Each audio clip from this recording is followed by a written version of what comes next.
नमस्कार, मैं हूं संतोष।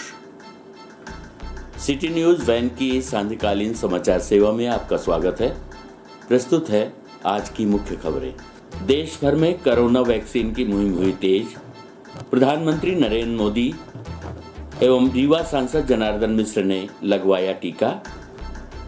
पॉक्सो एक्ट के आरोपी को न्यायालय ने सुनाई आजीवन कारावास की सजा। नवजीवन अभियान अंतर्गत सांसद द्वारा कुपोषित बच्चों को बांटी गई पोषण किट। अब खबरें विस्तार से। कोरोना वायरस महामारी के खिलाफ भारत में चल रहे टीकाकरण का दूसरा चरण आज से शुरू हो गया, जिसमें प्रधानमंत्री श्री नरेंद्र मोदी द्वारा दिल्ली एम्स में जाकर कोरोना वैक्सीन लगवाई गई।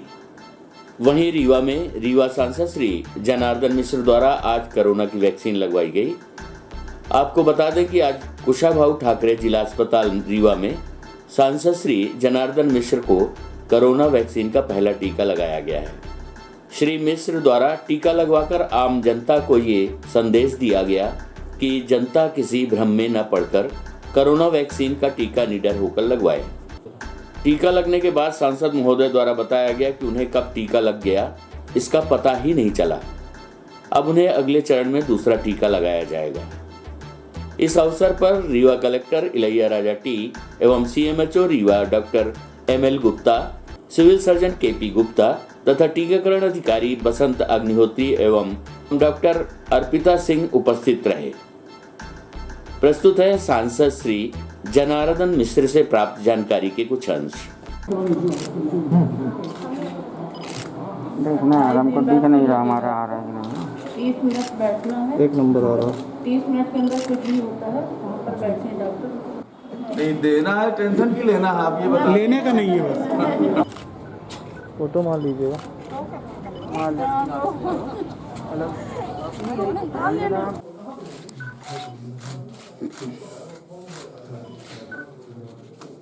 लगा ही नहीं कि वैक्सीन लग गई। इतना बढ़िया जिन्होंने लगाया इंजेक्शन, मैं कोई तारीफ करने के लिए नहीं कह रहा हूँ। वास्तव में मुझे मालूम ही नहीं पड़ा कि इंजेक्शन कब लगा और कब सुई निकल आई शरीर से। लगा तो है ना। ये तो आप लोग देख रहे थे, आप लोग बताओ। हमको तो मालूम नहीं पड़ा कि लगा कि नहीं लगा, लेकिन लगा और आप लोगों ने देखा। और मैं उन जो बहन ने लगाया है उनको बहुत बहुत धन्यवाद देता हूँ, और पूरे स्टाफ को, सीएमएचओ साहब जिस तरह से व्यवस्था यहाँ कर रहे हैं, यहाँ का प्रशासन, जिला कलेक्टर, सारे लोगों ने जिस तरह से कोविड के लिए काम किया और अभी भी निरंतर सतर्कता और प्रयास जारी है, उसके लिए सबका आभारी हूँ। और मेरी सबसे अपील है पूरे नगरवासियों से, पूरे ज़िले के लोगों से, कि इसमें किसी तरह की अफवाहों को ध्यान में रखें। जिसका जिस दिन नंबर आ रहा है, जो लोग लगा चुके हैं, दूसरी पारी में जिनको लगना है, वो लोग सब ला करके 100% टीकाकरण करा लें अपना। और जिन लोगों का अब नंबर आया है और जिनको लगना है टीका, वो हर आदमी आकर के टीका लगवा लें। मैं तो अभी 5-7 मिनट हो गए, किसी तरह का कुछ नहीं। एक उत्साह ही मन में है कि चलिए अब तो धीरे धीरे शरीर में मजबूती आएगी, रोग प्रतिरोधक क्षमता, कोरोना से लड़ने की क्षमता हमारे शरीर में विकसित होगी। और इससे आज बड़ी खुशी है, एक उत्साह है, थोड़ा सा डर भी ख़त्म हो रहा है कि कोरोना हो न जाए, कोरोना ना हो जाए। तो इसलिए मेरे मन में बहुत उत्साह है, उमंग है, और आज थोड़ा सा रिलैक्स फील कर रहा हूँ कि अब कोरोना से बचाव का एक उपाय हमारे शरीर में भी पहुँच गया है, और उससे हमको काफ़ी सुरक्षा प्रदान होगी। सर, कोरोना वैक्सीन जब लगाई गई तो किस तरह की समझाई गई जी, क्या बताया गया है? अभी तो ये कहा गया कि आधे घंटे रेस्ट करना है। बाकी जो थोड़ी बहुत परेशानियां होगी, हल्का बुखार आ सकता है, ठंडक के साथ आ सकता है, तो वो प्रभाव है उसका कि वैक्सीन काम कर रही है शरीर में।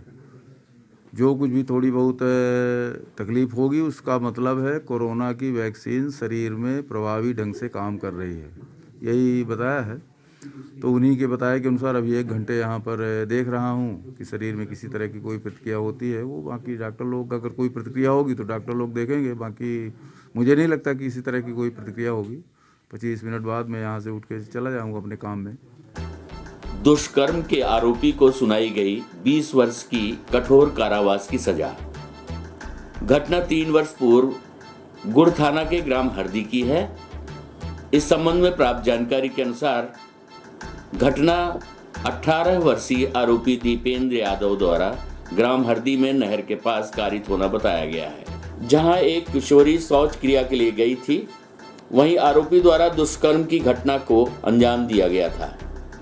शिकायत दर्ज होने पर पुलिस द्वारा उसे गिरफ्तार कर लिया गया था।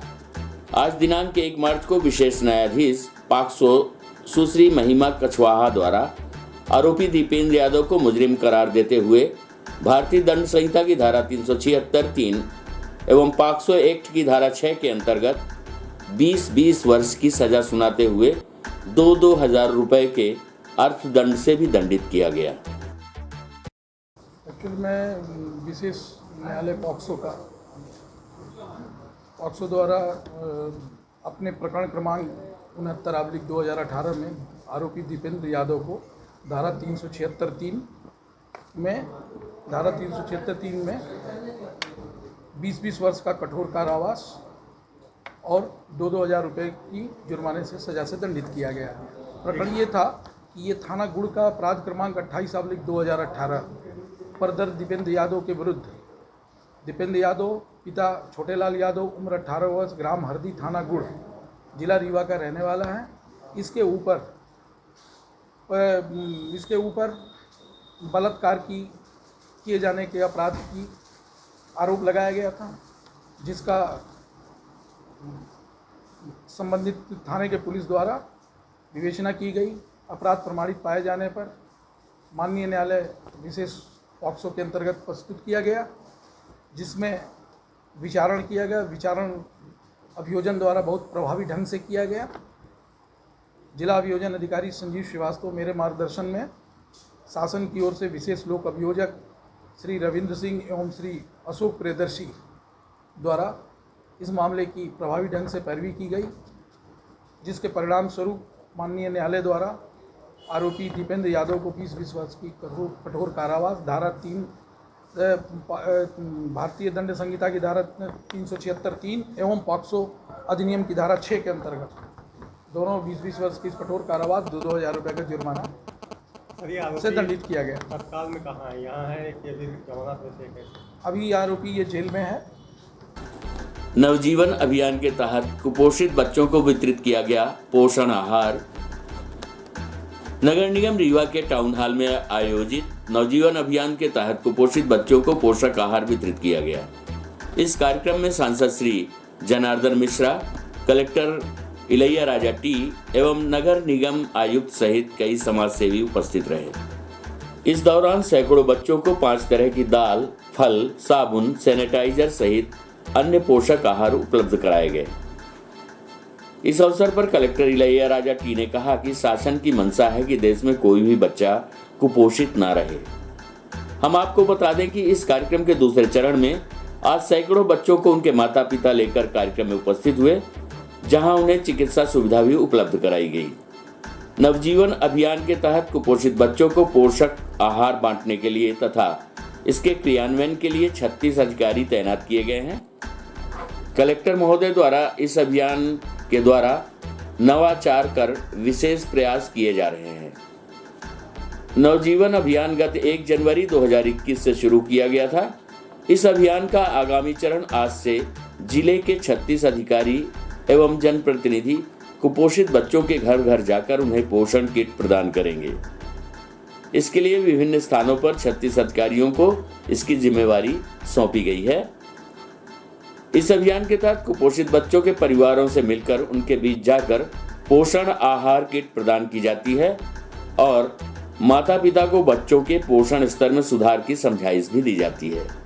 इस अवसर पर नगर निगम आयुक्त मृणाल मीणा, जिला पंचायत उपाध्यक्ष विभा पटेल, महिला एवं बाल विकास अधिकारी प्रतिभा पांडे एवं आशीष द्विवेदी तथा डॉक्टर ज्योति सिंह सहित अन्य गणमान्य जन उपस्थित रहे। प्रस्तुत है इस संबंध में सांसद श्री जनार्दन मिश्र से प्राप्त जानकारी के कुछ अंश।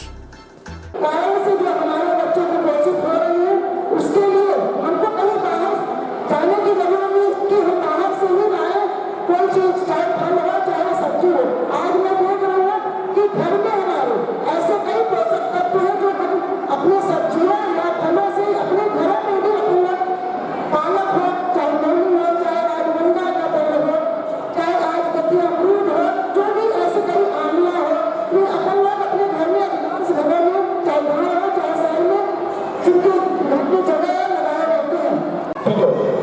नवजीवन अभियान है आपके बच्चे के लिए, जीवन देने के लिए है।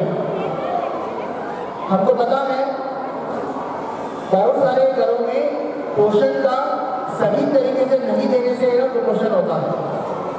एक तो बीमारी है, बच्चे बीमार रहते हैं, बीमारी को सही इलाज नहीं होना, और बीमारी की क्या कारण गंदगी होना, घर पे बच्चे को साफ सुथरा नहीं रखना, ये भी एक मुख्य वजह होता है। उसके साथ साथ हम लोग सही तरीके से पोषण आहार उनको नहीं दिलाना। आज आपको दिलाया जा रहा है पोषण किट है, उसमें 5 प्रकार का दाल है, सिर्फ गेहूं नहीं, ज्वार और बाजरा का आटा भी है। उसके साथ साथ आपने एक दवाई किट भी है। बहुत सारे बच्चे का विटामिन का डेफिशिएंसी भी होती है, उसमें मल्टीविटामिन सिरप है, वो भी बच्चे को लगातार आपको पिलाना होगा। अगर यह करवे तो वहाँ लड़का पहलवान बनी या पहलवान बनी। अब कौनो ऐसा महतारी है जब उन्हें चाहती कि लड़का बिटिया हमारा रें दस न चले, वह ईश्वर के ऐसा संयोग लापरवाही जौने से आज ही वहाँ लड़का बिटिया या की स्थिति में है कि कलेक्टर साहब का नवजीवन अभियान, नवजीवन माने नया जीवन, नवा जीवन जी जा रहा है तो हो रही है लड़का बिटिया का। अब सामान और सामान का खाए के तरीका या तो सरकार बताई, कलेक्टर साहब बताइए, मीना साहब थे यहाँ के नगर निगम के अधिकारी हैं, मालिक हैं, आज वो अपने नगर निगम के पैसा से, सहयोग से या दीनी अपना मंदिर का ये जो सामग्री मिली ये नगर निगम के कमिश्नर साहब के माध्यम से मिल रही, तो ये तो मिल गए, लेकिन ऐसा खाई ठीक ढंग से खा लड़का बिटिया एकड़ काम तो अपना करा। सर आप नवजीवन अभियान के उद्घाटन से कुछ बाकी रही थे बच्चे तो आगे और क्या अभियान चला रही है सरकार, और अभी तक कितने कुपोषित बच्चे कितने छुए हैं क्या करेंगे?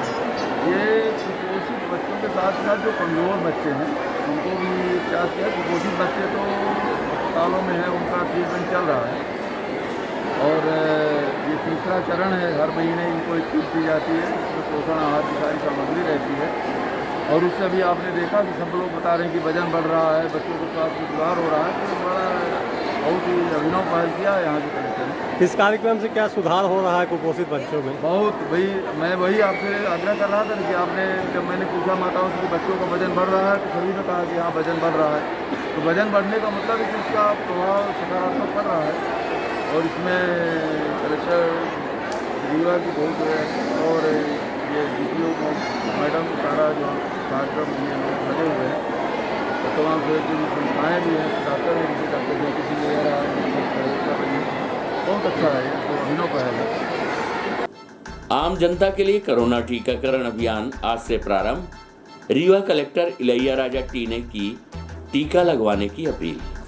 रीवा जिले के शहरी तथा ग्रामीण क्षेत्र में 1 मार्च से टीकाकरण का तीसरा चरण आरंभ हो चुका है। इस चरण में 60 वर्ष या उससे अधिक आयु के व्यक्तियों तथा 45 वर्ष से अधिक आयु के जो व्यक्ति गंभीर रोगों से ग्रस्त हैं उनको प्राथमिकता के आधार पर टीके लगाए जाएंगे।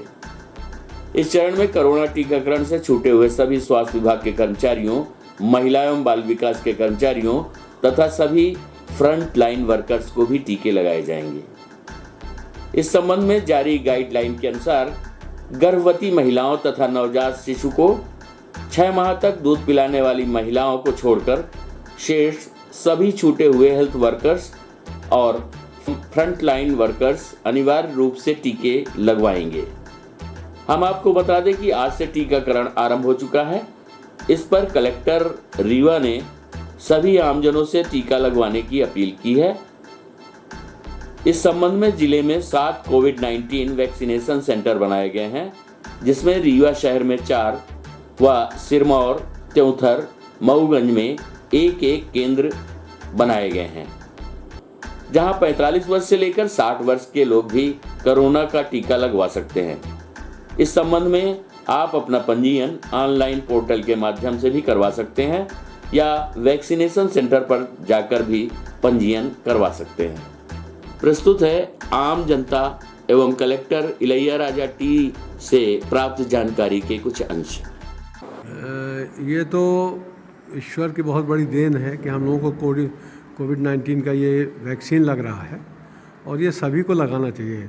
मैं डॉक्टर नवीन तिवारी, रिटायर्ड डिप्टी कमिश्नर, अपनी पत्नी सरोज तिवारी के साथ आज वैक्सीन लगवाने आया हूँ और हमने वैक्सीन लगवा लिया है 15 मिनट पहले।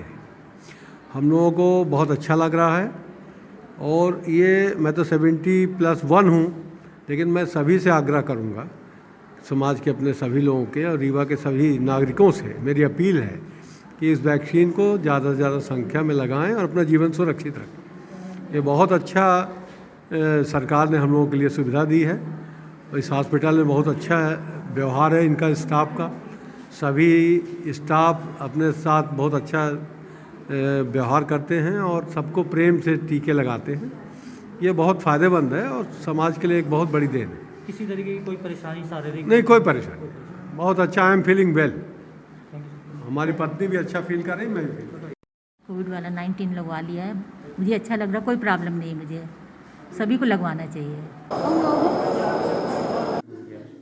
आप सभी को विदित है, लगातार है ना कोविड टीकाकरण की अभियान जारी है। पहले हेल्थ वर्कर्स की टीकाकरण हुई थी, उसके बाद फ्रंटलाइन वर्कर्स हैं, हमारी रेवेन्यू, पुलिस, नगर पंचायत की, ग्राम पंचायत के अमला को लगी थी। अभी आज से हमारी आम जनता का है ना वैक्सीनेशन लगाने का काम भी शुरू हो गया है। प्रथम चरण पे 60 साल के ऊपर है ना कितने भी लोग हैं उन लोगों को लगा सकते हैं, 60 ईयर्स के ऊपर। वो सभी लोग के लिए हम लोग है ना टोटल 7 सेंटर की व्यवस्था है ना रीवा जिले में किए हैं। गवर्नमेंट की ओर से है ना 5 सेंटर है। हमारी डिस्ट्रिक्ट हॉस्पिटल है, संजय गांधी हॉस्पिटल है, मऊगंज, त्योतर और सिरमौर सामुदायिक स्वास्थ्य केंद्र है। ऐसे 5 जगह पे फ्री में ना टीकाकरण करने के लिए व्यवस्था किए गए हैं। इसके अलावा 2 जगह प्राइवेट हॉस्पिटल है, रीवा हॉस्पिटल और विंध्या हॉस्पिटल। वहाँ कोई भी चाहता है तो 250 रुपये में अपना कोविड टीकाकरण वहाँ जाके लगा सकते हैं। इसमें ना सिर्फ ना 60 साल के ऊपर, उसके साथ साथ 45 साल के ऊपर कितने भी लोग हैं बीमारी से पीड़ित है। गवर्नमेंट ऑफ इंडिया के द्वारा, भारत शासन के द्वारा 20 प्रकार के ना बीमारी का अधिकृत है। किसी को भी ना दिल की बीमारियां हैं, किडनी का, लीवर का, हाइपरटेंशन है मतलब बीपी का बीमारी है, और डायबिटिक शुगर का बीमारी है। उन सभी लोग प्राथमिकता क्रम में आकर है ना टीकाकरण लगवाएं। सो जिला प्रशासन की ओर से अपील है, जैसे कि आज है ना हमारे सांसद जी ने मतलब यहाँ आके टीकाकरण लगाए हैं, तो सभी लोगों से अपील है कि 60 साल के ऊपर अपना कितने भी घर में है ना अपना माँ बाप और है ना सभी वरिष्ठ जन को सुरक्षा को ध्यान में रखते हुए हर नागरिक अपना है ना वरिष्ठ जनों को है ना ले आके टीकाकरण करा दे। तो इसके लिए क्या प्रक्रिया है, जैसे कोई डॉक्यूमेंट्स वगैरह? इसमें एक्चुअली ये अभी आज ही है ना शुरू हुआ है। एक पोर्टल है, उसमें प्री रजिस्ट्रेशन करा सकते हैं आप। रजिस्ट्रेशन का आपका स्थान और समय आप लोग स्वयं सुन सकते हैं, उसी टाइम आके व्यवस्था कर सकते हैं। बट उसके अलावा जब आपने रजिस्ट्रेशन नहीं कराएंगे वो आके ऑन द स्पॉट वेरिफिकेशन करके भी है ना टीकाकरण करने के लिए व्यवस्थित है। बट हम इसको आने वाला समय पे भीड़ को ध्यान में रखते हुए नगर पंचायत और नगर निगम और ग्राम पंचायत में वार्ड वाइज और गांव वाइज भी है ना टीकाकरण करने के लिए हम लोग ने प्लान बनाए हैं। आज ये ना शुरुआत है, लोगों की है ना देखेंगे कि मतलब है ना किस प्रकार का है ना इंटरेस्ट होते हुए ना आके देख रहा है, उसी हिसाब से हम लोग व्यवस्था बनाएंगे। और कोई भी डॉक्यूमेंट, आधार कार्ड, ID कार्ड्स है ना ले आना पड़ेगा साथ में। बीमारी लोग हैं 45 साल के ऊपर है, 20 प्रकार की बीमारी है, कोई भी रजिस्टर्ड मेडिकल प्रैक्टिशनर है, डॉक्टर है, उनका कोई डॉक्यूमेंट हो, बीमारी के कोई भी दस्तावेज है वो लेके आएंगे तो फिर उनका भी वैक्सीनेशन हो। शासकीय आयुर्वेद महाविद्यालय में आज वार्षिक खेलकूद एवं अन्य प्रतियोगिताओं अंतर्गत शंख वादन प्रतियोगिता का आयोजन किया गया। इस अवसर पर महाविद्यालय के प्राचार्य डॉक्टर दीपक कुलश्रेष्ठ द्वारा भगवान धन्वंतरी की पूजा अर्चना कर प्रतियोगिता का शुभारंभ किया गया। हम आपको बता दें कि शंख वादन हमारी संस्कृत में श्वसन तंत्र की व्याधियों को दूर करने के लिए अच्छी परंपरा है। इसकी तरंगों से एक सकारात्मक ऊर्जा का संचार होता है तथा अनेक जीवाणुओं को इससे दूर रखा जा सकता है। इस बात को ध्यान में रखते हुए एवं कोरोना के संदर्भ में इस प्रतियोगिता का आयोजन किया गया। प्रस्तुत है एक झलकी सहित आयुर्वेद महाविद्यालय के प्राचार्य डॉक्टर दीपक कुलश्रेष्ठ से प्राप्त जानकारी के कुछ अंश।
दीपक कुलश्रेष्ठ जी, रीवा जिला और पूरे यूनिवर्सिटी में अभी तक संघ प्रतियोगिता का कभी भी कोई कार्यक्रम नहीं हुआ, और आपको कैसे ख्याल आया आयुर्वेद कॉलेज में प्रतियोगिता करने का? हमारे महाविद्यालय में इस वर्ष की खेल कूद प्रतियोगिता एवं अन्य प्रतियोगिताओं का आयोजन आज दिनांक से प्रारंभ हुआ है, जिसमें हमने आज सबसे पहले शंखवादन प्रतियोगिता के बारे में विचार किया था पहले कि इस समय कोरोना काल चल रहा है और कोरोना जो है पूरी की पूरी तरह श्वसन तंत्र के ऊपर इसका इफेक्ट ज़्यादा होता है, और श्वसन तंत्र की एक्सरसाइज हम लोग मरीजों को भी बताते हैं, प्राणायाम करवाते हैं।